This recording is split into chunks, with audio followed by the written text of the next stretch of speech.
Good evening, everyone, and thanks for being here on this very special evening. I'm Dave Filipi, the head of film and video here at the Wexner Center for the Arts. Welcome to the end of day 2 of the 9th annual Cartoon Crossroads Columbus. It's an annual citywide celebration of all things cartoons, comics, and animation. The Wex is really proud to have been one of the original partners on the endeavor, and now we're joined by entities on campus and around the city, along with Billy Ireland Cartoon Library and Museum here on campus, CCAD, the Columbus Collective Art Design, the Columbus Museum of Art, the Gateway Film Center, the Columbus Metropolitan Library, and other partners around the city. So I think we all agree it's a really great example of the city's arts institutions coming together to work together. The Wexner Center typically presents animation during the, it's our offering for programming when it comes to CXC. And this year we decided to do a spotlight on DreamWorks Animation. I know a lot of you attended this afternoon's programs where NBC Universal archivist Jay Schulte took us through the history of DreamWorks and then also showed a lot of really exciting examples of restoration projects that are underway at Universal. Chase, also I have to thank Chase for inspiring the selection of tonight's film, The Prince of Egypt, on its 25th anniversary. We happened to be at the same conference at the end of last year. We got to brainstorming, and Chase just said, you know, it's going to be the 25th anniversary of Prince of Egypt, and you know, I think we could get tonight's guest, Brenda Chapman. So I have to thank Chase for suggesting that. We're very honored to have Brenda with us this evening. We're really excited to be able to show this beautiful hand-drawn animated film in 35 millimeter on the big screen in Mershon. And yeah, I think it's going to be an experience that you'll all remember. A little bit about tonight's guest. Brenda Chapman has had many positions in the animation industry over the years. She's worked at Disney, at DreamWorks, and at Pixar. She started her career as a story artist at Walt Disney Feature Animation in 1987, where she worked on a number of films, some of the best remembered films of the last 50 years, The Little Mermaid, the Oscar-nominated Beauty and the Beast. She was also the story supervisor on the original Lion King, which won an Annie Award. She then was recruited to help launch DreamWorks Animation Studios and co-directed tonight's film, the Oscar-winning The Prince of Egypt. Brenda was the first woman to direct an animated feature from a major Hollywood studio. She then joined Pixar Animation Studios in September 2003. There she created, wrote, and directed Brave, for which she was the first woman to win an Oscar for an animated feature. She won a British Academy Award and the Golden Globe for Best Animated Feature Film. As I mentioned, she's had many positions in the animation industry over the years. If you just Google her filmography on IMDb or on Wikipedia, you'll see kind of all of the best remembered films of the last 30 plus years. Brenda has been involved with many of them, and we'll talk a little bit about that during the question and answer.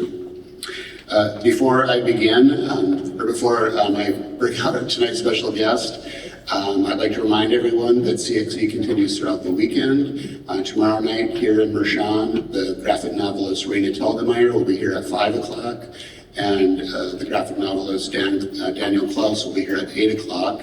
And in between there will be a reception at the Billy Ireland Museum just across the way. The program moves downtown on Saturday and Sunday, and I invite you to visit their website at cartooncrossroadscolumbus.org to see everything that's going to be happening over the course of the weekend. I'd also like to thank the CXC sponsors, GCAC, the Ohio Arts Council, White Castle, the Columbus Foundation, UBS, the Japan Foundation, and many other CXC sponsors. This is for my colleagues here at the Wexner Center. This has been a tough week for a lot of people, for everyone at the Wexner Center.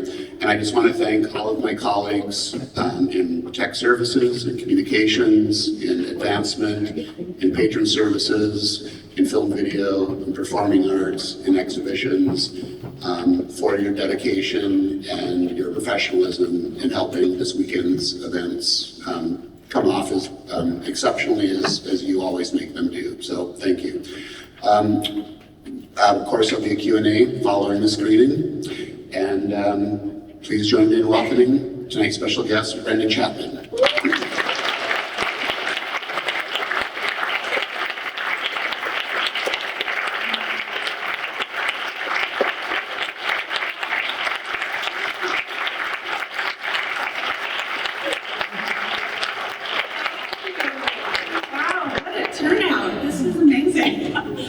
It's still kind of a shock to me how people still like to come to see this movie. It was a flop when it came out. It bombed, but it's had legs, obviously, so that's really nice. And I really wish that my co-directors were here with me, Steve Hickner and Simon Wells. We worked really well together as a team, and they're here in spirit. So. I just want to say thank you for coming, and thank you to the Wexner Center and OSU for having me. This is quite the honor. But I am very excited to introduce this film that is very dear to my heart. It's the first film that I'd ever directed.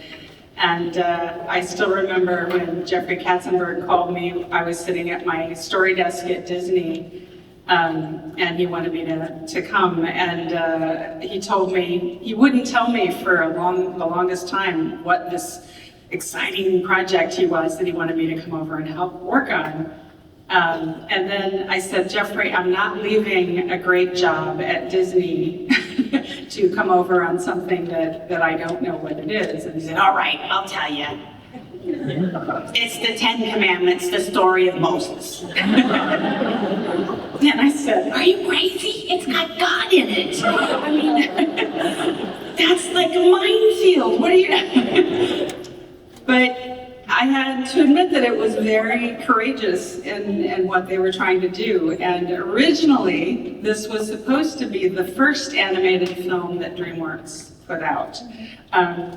But then Jeffrey decided to go up against that other great big studio, starts with a P, and decided to fast track Antz to go out before Bug's Life came out. Oh, I shouldn't have said that. But so I was a little disappointed that this wasn't the first, but it was the first traditionally animated film, 2D film, from DreamWorks. And I'm incredibly proud of it. And I hope you enjoy it. And I hope you stick around for the Q&A afterwards. So enjoy.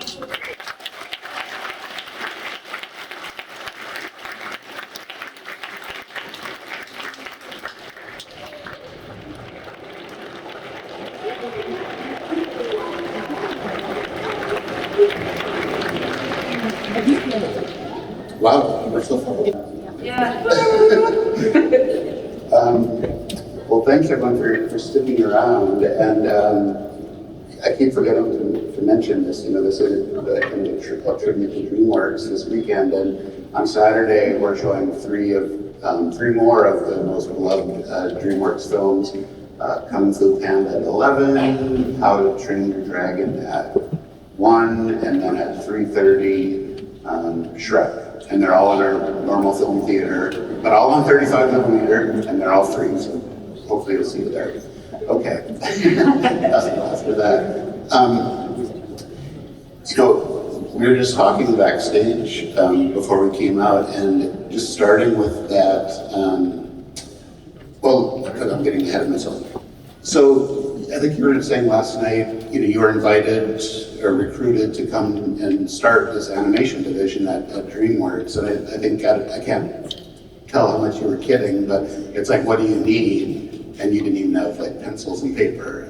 Yeah, there were, I think there might have been 6 to 10 of us in a room, and the producer was like, okay, what do you need?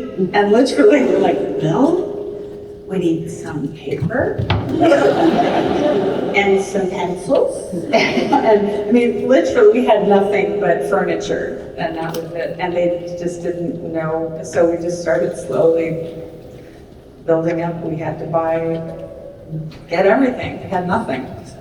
Well, so with that in mind, I assume, when an animator comes to an established animation studio, there's somewhat of a house look, there's somewhat of a house approach, and you're starting from scratch, and especially like tackling a film like that is, what was the DNA of the film, I guess, kind of for the look of the film and the approach of the film? Well, we didn't, part of the reason Jeffrey was starting the studio was to break away from Disney and try to do something a little different. So we were searching around for a different look, a different approach to telling the story. We didn't, our hope for this film was that it would make grown-ups appreciate the medium of animation as they did live action, because at that time it was all just for kids. Parents would, back in the day, drop their kids off at the theater for a couple of hours and come back and pick them up. Maybe there'd be an older sibling there, and we didn't want that, so we tried really hard to, advertise that, and this wasn't. But in doing that, we had to find our own look, our own feel. So it was not just the tone of the story, but we looked for artists who brought something a little more epic to the look. It's Carter Goodrich, who's was an illustrator. This was his first animated film. He's worked on many since then. He did all of the character designs, and Peter DeSeth worked on it a bit as well, another illustrator who I'd met on Hunchback of Notre Dame. He brought that, but then Carter was a friend of his and brought him in. And then we had people who, we had a production designer who basically did these big, giant pieces of artwork that we put on the wall, and it would show the temples and everything, very architectural. And so we based the Egyptian design on his architectural design. And then his name is Derek Gogol. And then Richie Chavez, who's an art director, designed all of the Hebrew side of things, the Goshen, and they had a much more organic feel. If you put on the film a Hebrew next to an Egyptian, they had a very different look. And then Kathy Altieri, who was the other art director, brought in the color. She was, the genius of the color of the film. Had an amazing scene.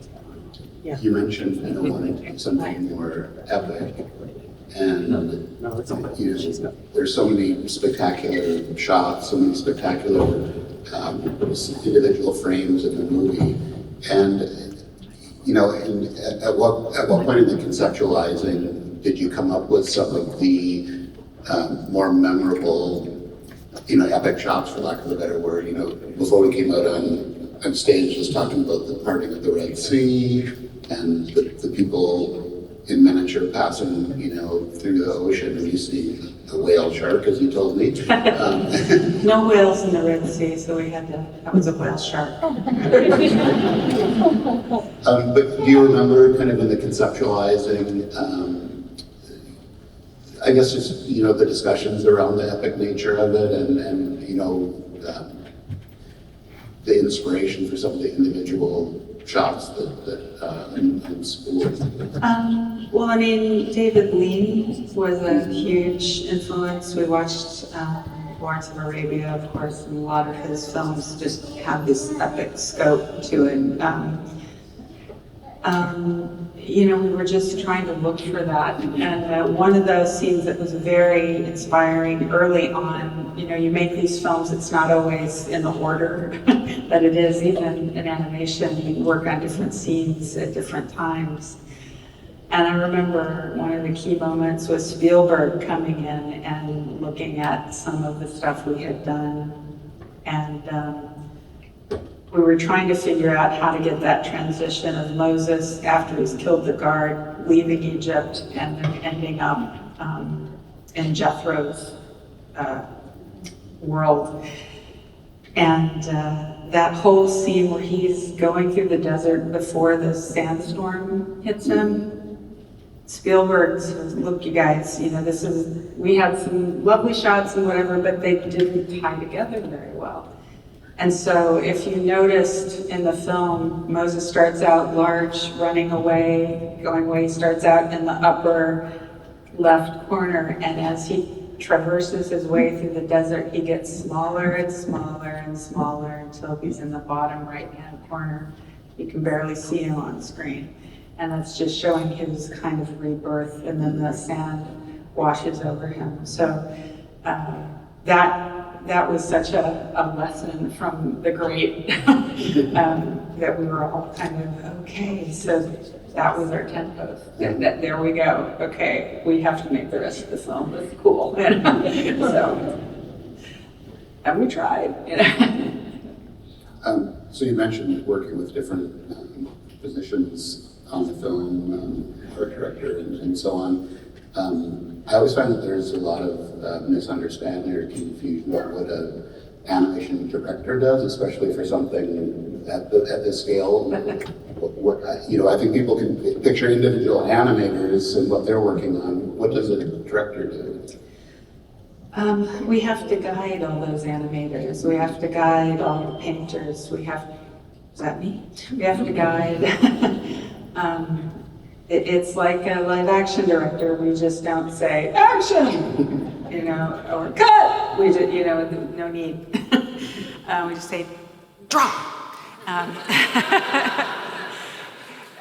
We have to make all the decisions. We're the point person, as in live action. The director is the point person for all the departments, the animators, the character designers, the story artists, the background painters, the effects artists. Everybody has to know what they're doing with what they're given, and we're the people who lead them. So sometimes there's just one director, and in this case, it was such a huge thing. There were 3 of us. And fortunately, because I'd worked on films before or I'd seen films being worked on as well that had multiple directors, and they didn't click. And so it was like there were 2 different films being tried to be made, or 3 different films, or however many directors. And Simon and Steve and I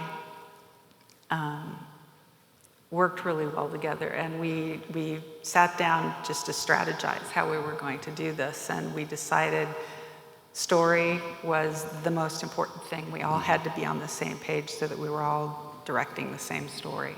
So we stayed together in all the story sessions. We stayed together in animation because the acting needed to be consistent. And then we split up all the other departments. And Simon Wells took sort of the cinematography because he'd worked closely with Spielberg and Amblimation. And so I give Simon a lot of credit for some of the epic, amazing stuff up there. And I worked with Kathy with the color of the film and the special effects, and Steve worked really hard with the cleanup artists and he was in charge of the massive amount of slaves and all in hand-drawn animation. That is crazy, a crazy feat to do, and Steve managed to figure out how to reuse certain elements and work with and keeping the morale up for all the cleanup artists and the animators who had to do those scenes. So Steve was really,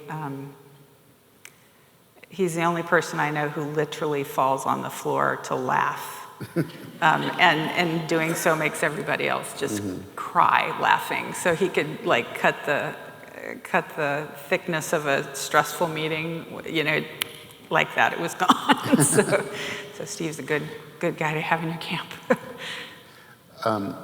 So earlier today, you were very generous with your time and met with some animation students at OSU, and one of them asked, what was your favorite scene or section of Prince of Egypt? And I really loved your answer, if you'd share that again. And it was actually all three of our favorites. We've talked about it, but we had to fight really hard. My favorite scene is the scene where Moses, after he's gone to Ramesses, who's grieving over his dead son, then Moses turns and leaves and he cries. He drops his staff and just slumps down the wall and sobs, because we had to fight for that, because I can't tell you how many of the people, the high-ups were like, there must be joy, they have to be joyous, this is their moment of freedom, they've won. And it's like, no, that's Moses' nephew, basically, there. And that's his brother who he loves, who's in pain. You can't suddenly go, woohoo, we're free. You know, it's like, that, you know, we'll get there, but not yet. So we felt that was a good battle on that one, and I love that scene. And just the emotion of it, yeah, it's just a really beautiful moment. And Christophe Soran animated that, did a beautiful job. We will be taking some audience questions. There's mics at the foot of the stage if people are interested in asking a question. What was it like? So, Chase in his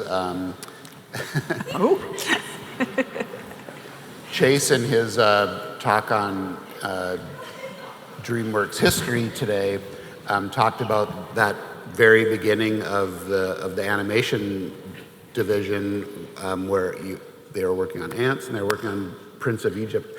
What was it like working on what was it like at the studio having a digitally animated film and then a traditional? Was there?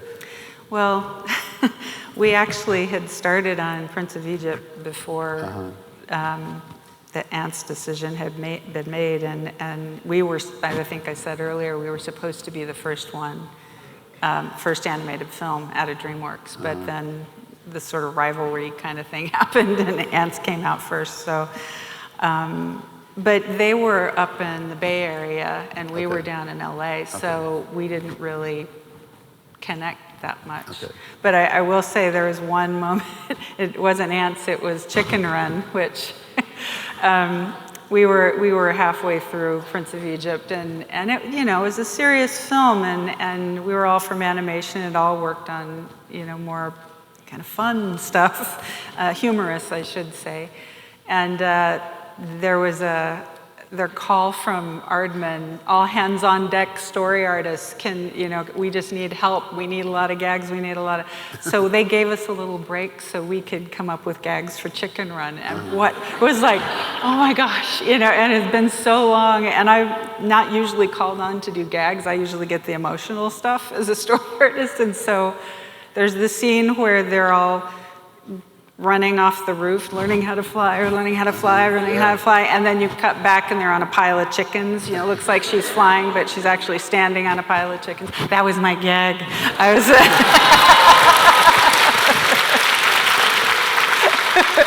was so happy. And then I got back to it, you know. Okay, we'll do our best. Let's make sure they're questions, okay? Well, let's just keep them questions. Yes. Hello. Hello. Hi, Brenda. Hi. I'm very glad Dave brought up that this morning's meeting, because I was also going to mention it. I was just wondering if you would be able to talk about, like, if you have any advice for women and women animators or women in jobs in general. How do you advocate for the things that you feel very strongly about, like that scene? Well, you know, I don't think of it as having to be a woman asking for that.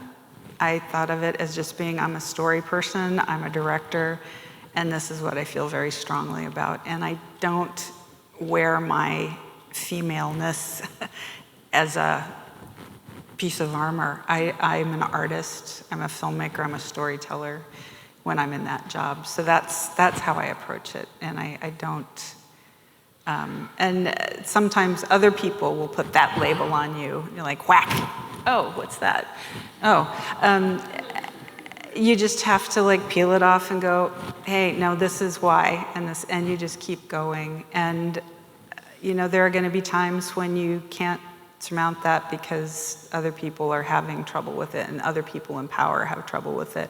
That's hard to deal with, and it's individual situations. But I feel, and I always felt that despite some hiccups along the way for me, I still feel very strongly that I've just got just as much to offer as anybody else, no matter who or what they are, you know. So stick to your beliefs and what you believe in.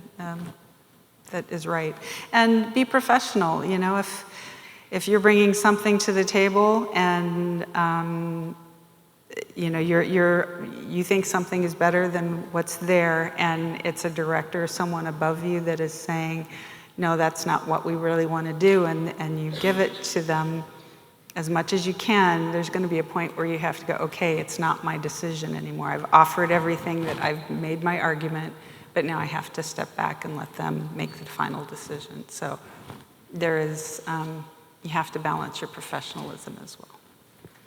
Thank you so much. You're welcome. Yes, sir. Yes, hello.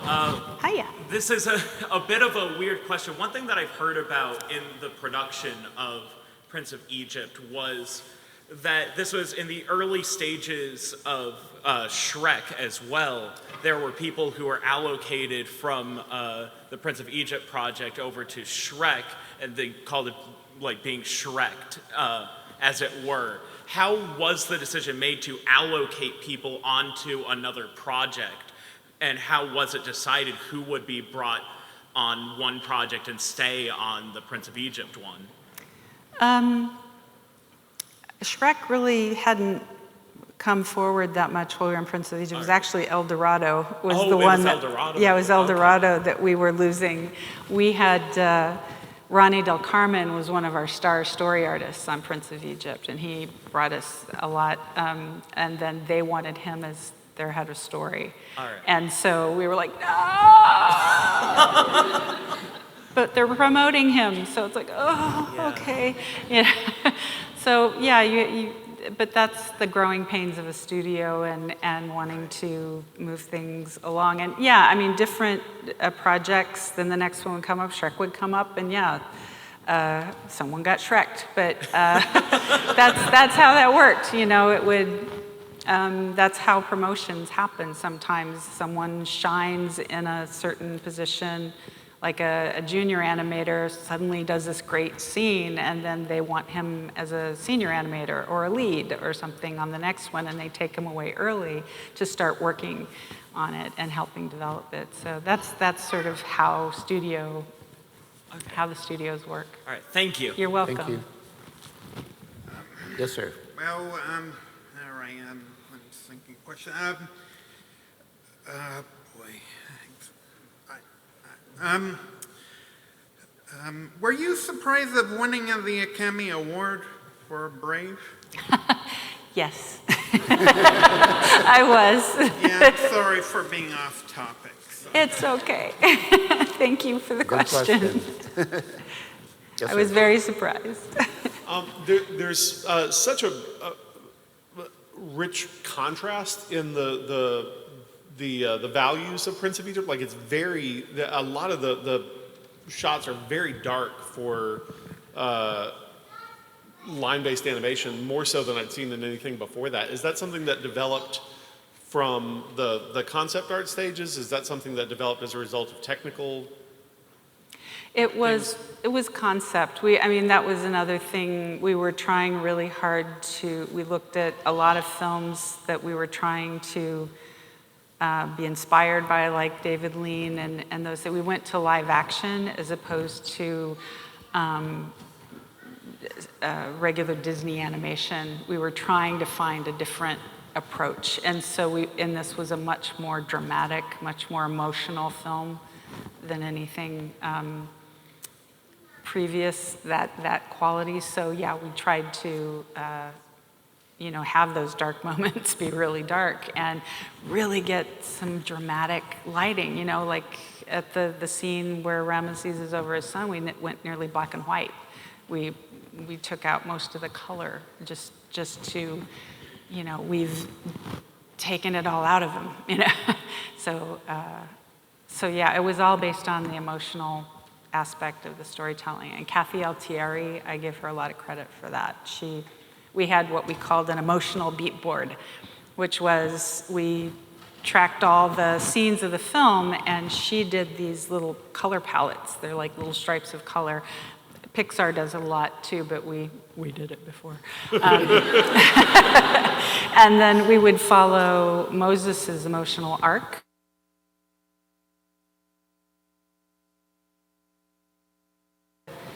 To plan all that. And so certain colors elicit certain emotion, and certain lack of color elicits a certain emotion. And so trying to get those contrasts in there. Thank you so much.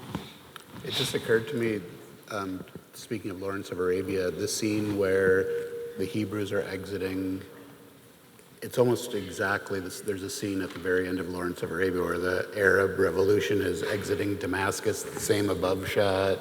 Is that? Yeah, you steal from the best. Yeah, exactly. Yes. Hi, my name is Laika. Hi, Laika. And I actually first watched The Prince of Egypt when I was actually in high school, and it's been one of my favorite movies ever since. Oh, thank you. And one of the things I've always been curious about since then, and I never imagined I'd be able to ask one of the directors herself, is about When You Believe. And it's such a powerful song and almost entirely sung by Miriam and Zipporah and not Moses, who you would typically think would be the one to be singing such a powerful song.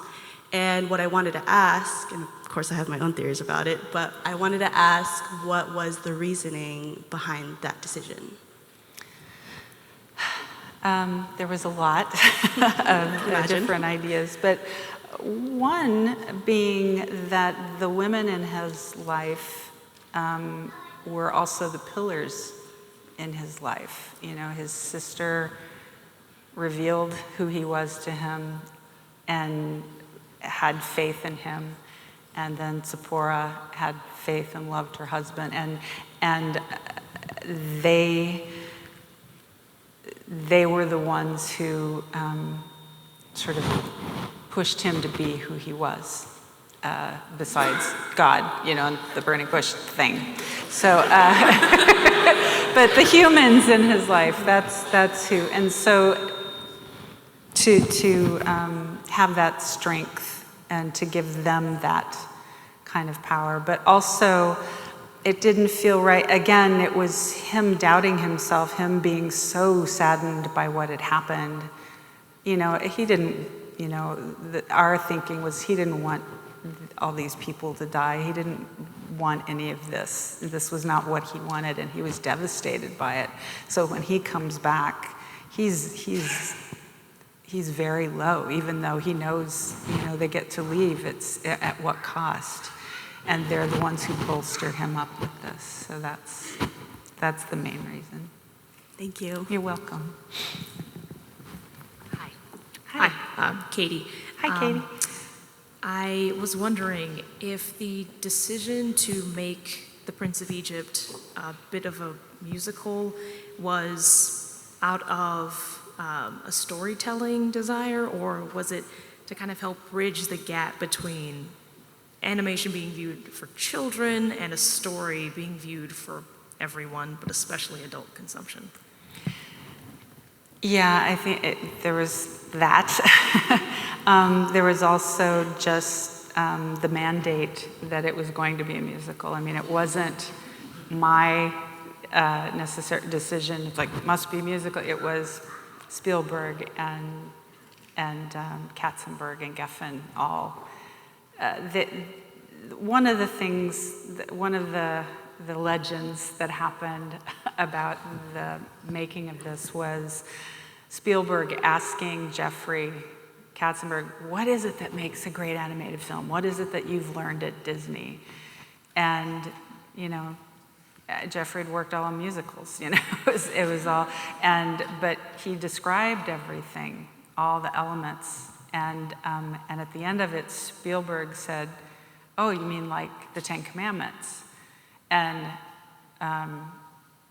Jeffrey goes, yeah, like the Ten Commandments. Well, we should make the Ten Commandments. What?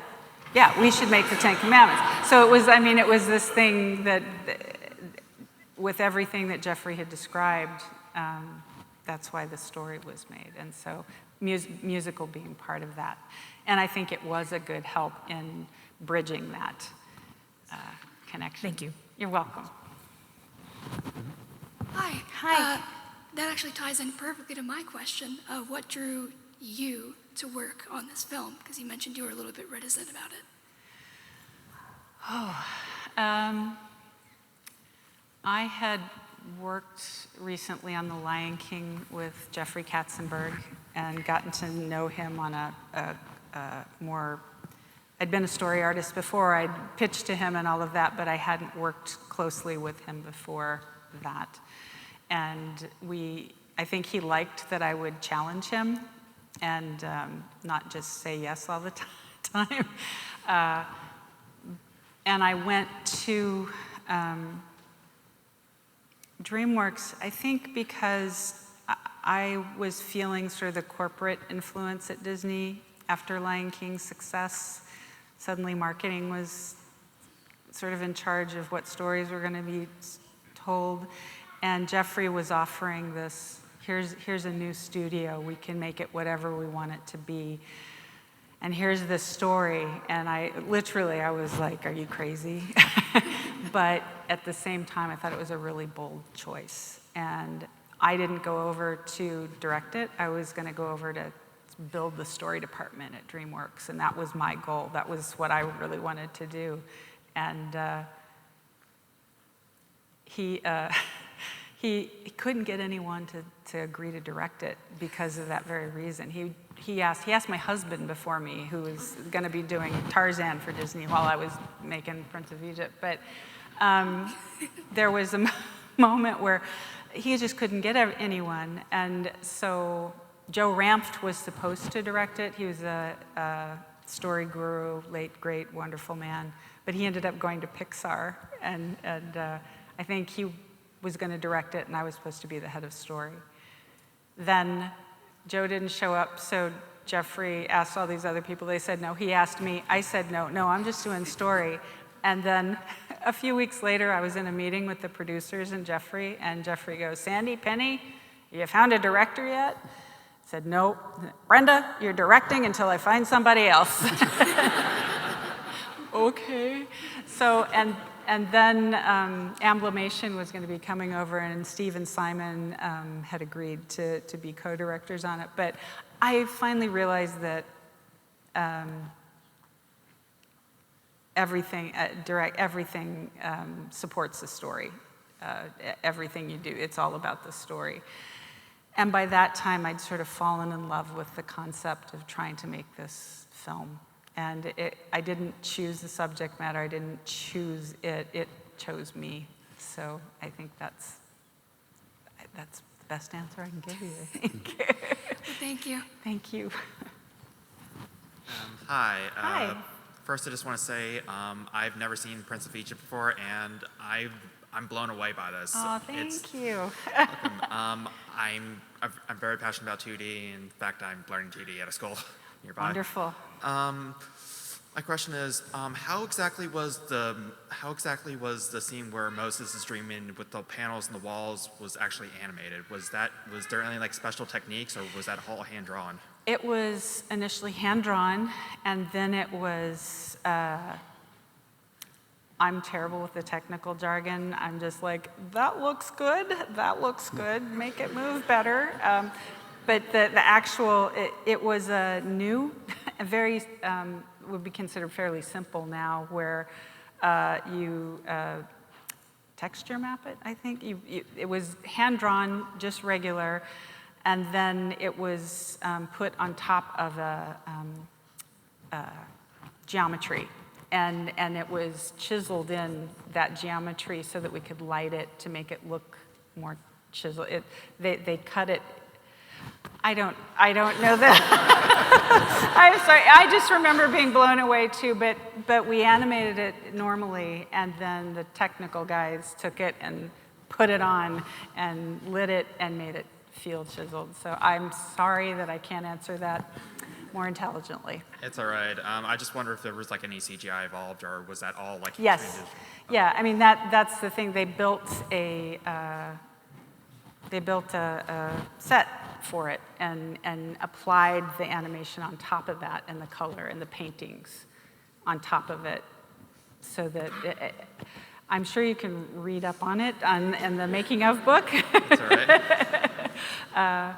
But it was pretty jaw-dropping for me to see that transition. But yeah, everything was built, and then it was texture mapped on top of it. That's amazing. I wish that we had more films like these in today's modern culture, especially with the technology we have. Thank you. Thank you. Thank you. Yes. Hi. Hi. Feeling really stupid right now. Don't feel that way. So first of all, I actually have just a couple questions, but they connect with each other. But the first question is, I love the relationship that you created between Moses, like Ramsey, and Moses' other family, just like the fact that he had this conflict like going throughout the entire film pretty much until the end where he, let go of his past. And my question with that is, how did you come to the decision making of that, starting from inspiration to script writing to storyboarding to animating? And, for younger animators and students, in animation, what advice can you give them in terms of like creating that, like that conflict or that story, Well, to start, all three of the directors, we had to find what it was that we could connect to with this story, because all three of us weren't particularly religious. So but we wanted to honor the story, honor, what it was and what it stood for. So we had to search for what it was. So it wasn't a big preachy religious movie. We just didn't want to do that. And what we found was the human story between the brothers. And Ronnie Del Carmen, who I mentioned earlier, had done this sort of a development story sketch of young Ramesses sitting in the lap of his father's statue. And that whole scene where Moses is down there tying up the water balloon, or the goat gut, whatever, water balloon. And when we saw that sketch, that's it. That's the movie. And so it shifted, because before we were struggling, we were kind of fighting Jeffrey a little bit, because he was like, okay, the priests are going to be these wacky guys, and it's going to be the humor, and because we had Steve Martin and Martin Short, and it was going to be hysterical, but we couldn't make the wacky Moses movie. That just wouldn't. It just didn't. It wasn't going to be.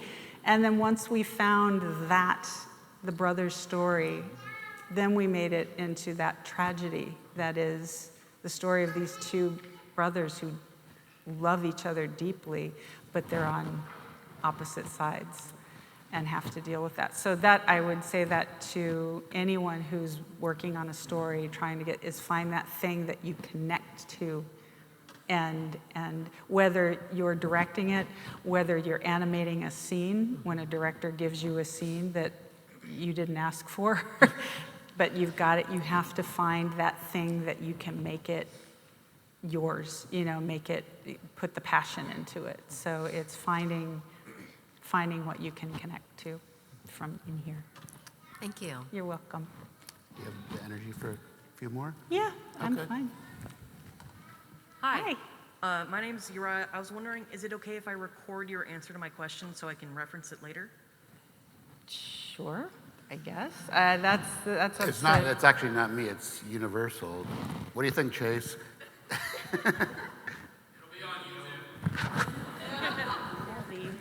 Do you mean What? just audio record? Yeah. Okay. What did you say, Chase?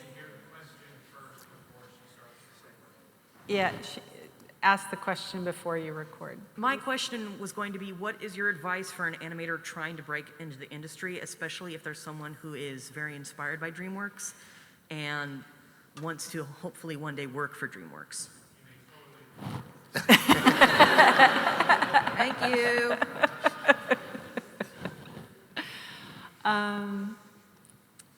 You know, if you love DreamWorks films and you know what they do,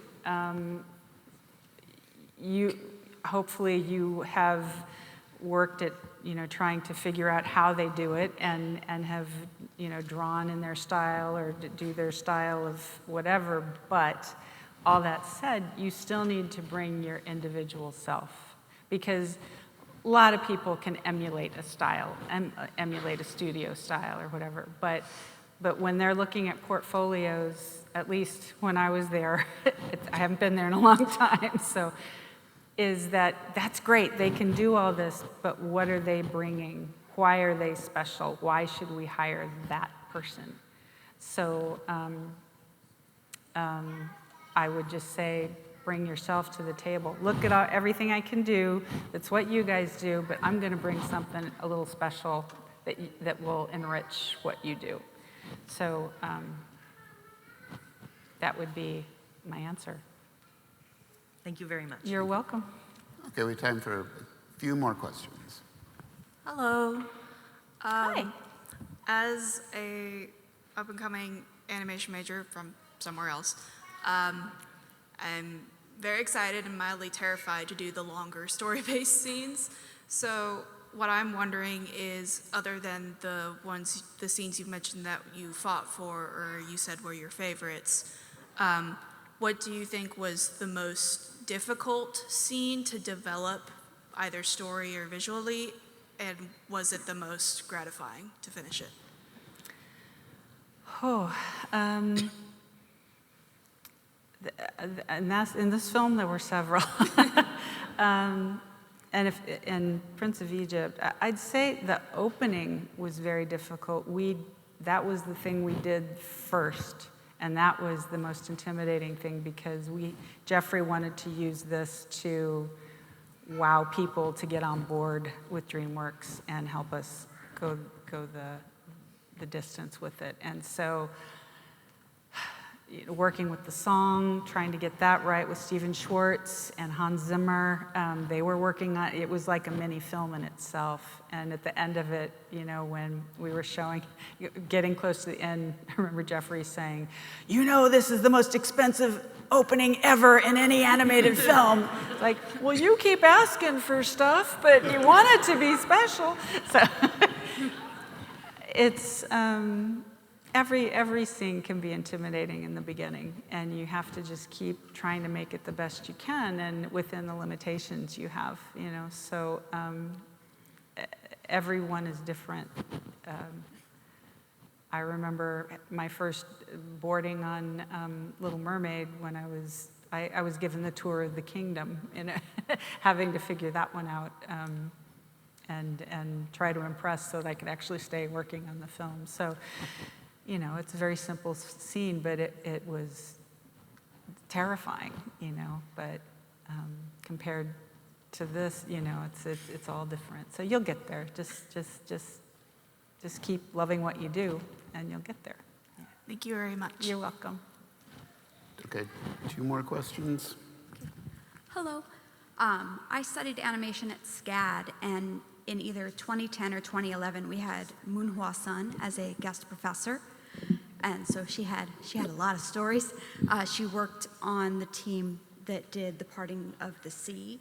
It sounds like, and I'm not sure if I remember correctly because it was more than a decade ago, she, I believe, said that it took a team of around 5 people 3 years to figure that out and make it. My question is, 2D animation has a unique power, but elements can be really difficult to do in 2D. Water is something that's been done beautifully in 2D animation, so how did you decide to, like, it sounded like take a shot in the dark and try and figure this one out in 3D animation? Okay, before I answer, it's like I'm willing to stay if no one else gets in line, but I'm willing to Okay. stay. If other Who's in people line are- right now will, yeah. But Okay. it's totally up to you and Okay. how much time people have, but Okay. I'm fine. Okay, so that one is because we had some big things. We hired a guy named Henry Labonta, who had been the head of effects on Twister. And so he brought his entire team in, and we had our effects, our animation effects team. And there was just so much to do, so much water. It would have been so much for 2D effects artists to get that done. It just would have, we would have been there for 20 years making that film. It would have been crazy. So we were hoping that the CG would get the water done quicker. 3 years, a lot quicker, you know, believe it or not. But the key was, the funny thing was, is that we had all these wonderful paintings of what we wanted the water to look like, and we give it to Henry and his team, and it would come back, and it was in the exact same ratio and everything, but it looked like live action water. We're like, no, no, no, no, no, no, no. Henry, we need it to look like the painting. It does look like the painting. No, no, no, no. It looks like real water, what you've done in the paint. We know the paint strokes, the drawing, you know. He was like, oh. And he tried, they tried to break what they did and make it look more painted, but it was really hard with the tools they had. So we ended up having the 2D effects artists draw on top of it and add, not totally redo it, but add 2D elements to it so that it still was in the same world. I mean, I still feel like the big shot of the parting of the Red Sea looks very CG compared to the rest of the film, but it was still, it still did the job. So, but they did a spectacular job, and they kind of met in the middle, and did I answer the question? Yeah. Okay. That's fascinating. Thank you. You're welcome. Yes. How many pictures did it take to make the movie? Well, for every second in the film, there are at least 24 drawings. So 24 frames per second. I can't do that math right here. But the movie is what, 90 minutes, something like that? Yeah, so maybe with your dad or mom, you can sit down and figure that one out. Thank you. You're welcome. Hi. Hi. I'm studying film in Ohio State. And I'm just wondering, what is like the hardest challenge, like to get into the industry kind of thing? There are many different challenges to that, but I think it's putting yourself out there and taking the risk of, okay, I got rejected when I applied for CalArts for the first time, and I had to wait a year and apply again, and I worked really hard to up my portfolio, and the next time I got in. But so you have to be prepared to do something like that. If you really have a passion for it, be prepared for failure and be prepared to try to overcome that failure. Some people, they're like, whoop, I'm in, and it's fine. You could be one of those people. So just be perseverant. Don't give up if that's what you really want to do. Be yourself. As I was telling another person who asked a question, is know what you want to do and do your research and how to do it, and then know that you can do it and show them that you can do it, but make sure you bring your individual self, what that individual specialness is, to make it stand out. Thank you. Hi. My question, it's a bit more personal. I was wondering what animations or what media inspired you to pursue a career in the animation industry? Huh. Well, I loved animation ever since I can remember. I'd come home from school and watch the cartoons on television like Bugs Bunny and Johnny Quest and Tex Avery and all of that. I loved that stuff. Then on Sundays, they had The Wonderful World of Disney. And every time I'd go, please, please, please show animation. Please, please, please show animation. See Donald Duck shorts and that kind of thing. And then every once in a while, a Disney film will be released, and I get to go to the theater in the next town because I grew up in a really tiny town, didn't have a theater. You know, I saw Pinocchio, I saw Cinderella. I think Cinderella was the one that really and it literally is a storybook that opens and you go into the storybook. And that feeling was just so magical to me, and it won me over. But I didn't really realize I wanted to get into anime. I didn't realize that someone actually made them until I was in high school. I stayed at a film and accidentally stayed and saw the credits and went, oh, people work on these things. And that's when I decided, okay, that's what I want to do and work towards that. Thank you. You're welcome. Hello. Hi. Can you hear me? Yep. Great. I've really loved this movie. Thank you. And one aspect of it that I could never like unravel or come up to my own interpretation for that I would like your insight on is the person who voices Moses, Val Kilmer. Why did you decide for him to also voice God? Oh, that was one of the big challenges. We tried so many different things. We wanted God to be sort of everyone, everything, you know, and we tried a version that was beautiful, that were all the voices in Moses' life.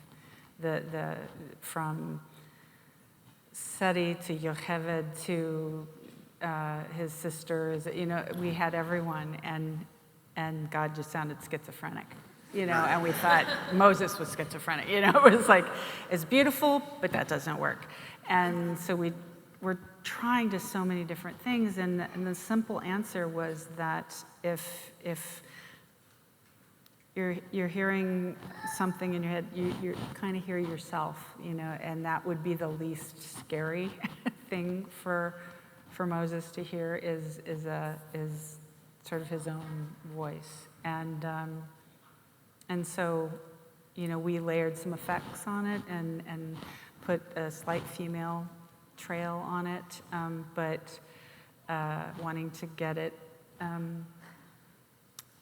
Because in the Ten Commandments, the Charlton Heston version, they did the same thing, only they turned him down. It's still Charlton Heston, but he's talking, it's slow and it's deeper. We didn't do that, we just kept it the same voice. We didn't want to copy that, but we needed to find for lack of a better word, a magical way to do that, so. Thank you so much. You're welcome. Can I ask a quick second question? Quick. Okay. What's your favorite animated movie from this year? Nimona. Thank you. That's a really good choice. Hey, so I've noticed across this whole night, you've built up this idea that you were fighting like two different wars while making this movie, right? Like you had to deal with actually figuring out this movie, and you also had to deal with the fact the studio wanted this to be like a absolute smash hit opener for DreamWorks. So I was just wondering, like, you know, what was it like just dealing with those two different pressures during like the production of this film? Yep. You know, it was hard, but at the same time, we were excited. This was something new. This was a new studio, a new approach to a storytelling. So the excitement, the adrenaline that the entire crew had, everybody came over was like stoked to do something different and to, you know, start a studio that could, you know, stand on its own and not take away from Disney, but play in the same park as that. And I didn't worry about it too much. We just believed in it so much. You should have asked me how I felt when it didn't do well on opening night. It was like, oh. But during the making of, yeah, it was stressful and, you know, intense and all those things, but there was a real drive that we all had that kept us going. Thank you. You're welcome. Hi. Quick question, I guess. So you talked about having a collaborative environment with the other people that were working on the project. I guess my question is, like, as a leader in the production and other productions that you've done too, like, how do you help foster that kind of culture where people feel like it is like a team effort that people can all kind of contribute to? What I like to do is basically invite people to contribute. I mean, I've worked with directors that are just, they're more dictators, you know, it's just, this is the way I want it, and then just, no, you know, you know, that to me isn't conducive to getting people to do their best work. So I always try to see what people are bringing to the table and cast them where I think they're going to be the most successful and feel like they're contributing the most. And I try to give them a safe environment to speak out and give me their opinion. I always, when I look at their work, I always make sure that I see what's good in it and let them know that first before I would start to go into the critique of it, because if they know that I'm seeing what they're doing in a positive way, then they're more apt to listen when I have to say this isn't working and maybe we should try something else. They'll be more open to that. I know some people call it there's some weird sandwich of some. Yeah, like the compliment sandwich. Compliment sandwich, Yeah. and whatever. But that's what a lot of people call that. That's just to me a good way to get people to feel like they're contributing. And I want people at the end of a film like this to look at it and go, I did that part, and take ownership of it. And I feel like you're going to get a better film at the end of it if people are feeling like they've been able to contribute and were seen and heard and brought themselves to it. So I try to nurture as a director, and because there are people, I didn't know how to do effects animation, but they taught me what to look for to help them do a better job, and they know it, so why should I cut them down, you know? If they're the ones who know how to do it. It's like me trying to explain how they did the hieroglyphic sequence. It's like, I don't know how they did it, but they did a great job. But, you know, we talked about what we wanted, you know, and helped them get there, so. Awesome, thank you. You're welcome. Hello. I just have a quick question about the character design, because I noticed that most of the mainline characters had these super long faces and super long bodies, and were very lean and like just that general shape. So I wanted to know like what the motivation and inspiration was behind those designs. I mentioned before I had the Egyptian world and the Hebrew world, and so we tried to design the characters to match those worlds, and Moses was kind of in between. You know, he grew up in the Egyptian world, but he was really Hebrew. So as a young man, he was much more long and lean like the Egyptians, but then as he aged and became more of the desert and more of the Hebrews, we couldn't suddenly make him short, and you know, but we went in and added more organic quality to him and his design. But yeah, I was trying to keep the two worlds in contrast, and that's why those designs were that way. Thank you very much. You're welcome. Hello. Hello. First of all, this movie is very dear to me. Aw. Got me to go to art school, and now I work in biz dev and story. So, talking about that, can you tell us about the conceptualization of like the final play, like the design of the angel, and like parameters, trying to like maneuver that scene, like a very mature scene before an all-age audience? Yeah, that was the toughest scene, in a lot of ways. But we asked Stephen Schwartz if he could write a song that could encompass the plagues so that we didn't drag them out too long. And I know there were a lot of people who didn't like that we put them into a song, but I felt, and we all did, that that was the strongest way to get across sort of this intense onslaught of to keep hardening Ramsey's heart, and then taking it to the end to that tragic ending. And also we didn't want to dwell on it too much as far as the animation went. So the song helped a lot. Hans's arrangement of it was great and very emotional, very intense, and it was a scary aspect to it. As far as death, that was, we had a really amazing effects animator. His name is Jamie, and I can't remember his last name now. I'm terrible with that stuff. And he designed this whole thing. The burning bush technique was the same one for death and getting that across.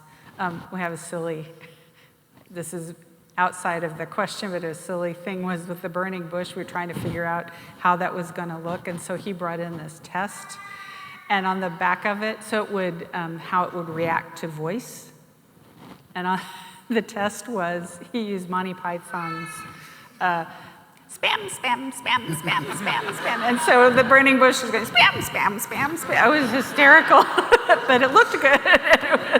So.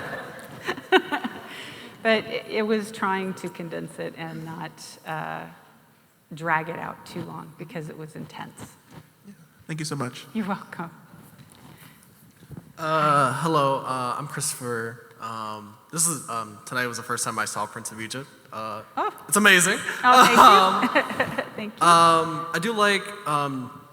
I did love you talking about kind of the story, talking about how a lot of it was like the relationship between Moses and Ramsey, Moses and the women in his life. And I just wonder if you had any advice in terms of like kind of building stories and like kind of where you start. I know obviously like this movie had like source material, obviously, but like, yes. But in terms of like laying down those relationships and making sure they kind of hit the way they do in the scenes, like I love that you fought for, obviously like after the death of his nephew, obviously he's not gonna be like, let's go! It's a sad moment, because yes, as you said, and I love that you fought for that. So I guess like, what's in your head kind of building some of these scenes and kind of going, through them? Well, I think, yeah, a lot of stories are adaptations, so you have your tent poles and you try to figure out what the theme is and then what your main character has to learn, what their arc is, their emotional arc. But even in the stories where it's original, as they say, there are no really original stories anymore, but as a plot, I need to know where I'm going. I need to have an ending in my head, a beginning and an end to know how to get there, because I've seen a lot of films where they have this really cool opening and this is how we're going, and then we get to end of Act 1 and it's like, okay, then what's happening? I don't know yet. I've actually had that said to me. It's like, and you need notes. So how about I figure out what the end is, and then maybe you could know if this is actually going to work. And as far as character, you need to find who the character is by what their inner pain is, what's broken inside and what needs to be fixed, what their inner need is. And then you can create what the outer thing is that will help them get that. It's sort of the subtext versus the plot. It's really hard to just give you a pat answer on that, but it's really knowing, being able to care about your main character, feeling empathizing with them, and then you can throw all the humor on top of it and all of that. But if you don't have the heart of your character going through the film, you're not going to connect. It's not going to be memorable. There's a lot of funny films out there that you enjoy while you're watching it, and then you forget about it because you never really made a connection. So that would be my main thing. Thank you so much. Hello, my name is Brittany. My question is, was it challenging to decide how far the film was going to be rendered, or how far the shading was going to go for the animation, or the backgrounds? Was that a challenge of not going too far, or trying to stay in that balance? Well, in 2D, it's less about the shade. It's more. We just wanted to go dramatic on this and really make it clear. So there were some scenes that seemed simpler. You didn't have to draw the shading and all of that, and others where you really needed to put it in to enhance the emotion. So it depended on the scene. Like I said, Kathy Altieri did a color script, basically. We called it the emotional beat board, but it was really the script of the film. So she knew this scene, we needed to feel these things, so these are the colors we're going to use. And this scene, we needed to feel joy, so these are the colors we're going to use. This is really sad. We're going to take out all the color because that's going to make everyone feel low. So it was the need of the story and of the characters, and so we just went for it. And you don't necessarily, you can do that just with the background and just with the flat color on characters, or you can, it depends on how your budget is and if you have enough to go in and pay, the extra. That's kind of what I meant, was with the budget. For the, effects animators to go in and put rim lights on or shadows on or that kind of thing. So we had a decent budget on this one. Towards the end, we were having, okay, we're going to pull this out, and we're going to put, you have to then go in and refigure it out. But this one, we tried to do our best and give it everything we could. Thanks. Last question. Yeah. Thanks Hi, for your Brenda. patience. Yeah, nice to meet you. And Nice to meet you. yeah, hopefully my question will help you sleep well. Thank you. I like, it's first time for me to watch the movie, and I like it very much. I'm not a professional filmer or producer. I'm just from an ordinary audience view. I like it very much. And I cry a little bit on the scene that when Moses separated the sea by his face, and there is road created for him and his people.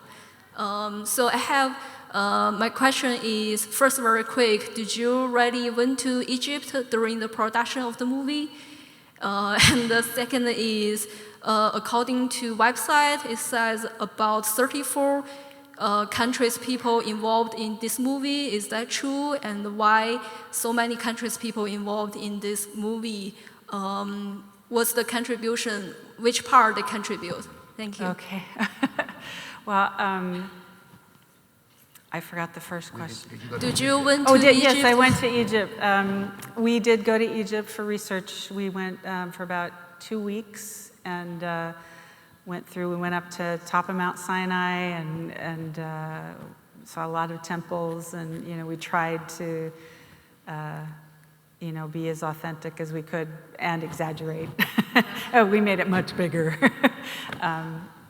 As far as that many countries, first off, we had a very international animation crew. Amblimation was from Europe, and we had a lot of animators from a lot of different countries that came to work for DreamWorks, but it was pretty much all done in LA. But then I think most likely the vocal, we did a lot of dubbing of many different countries. As far as that, I think Chase could. Okay.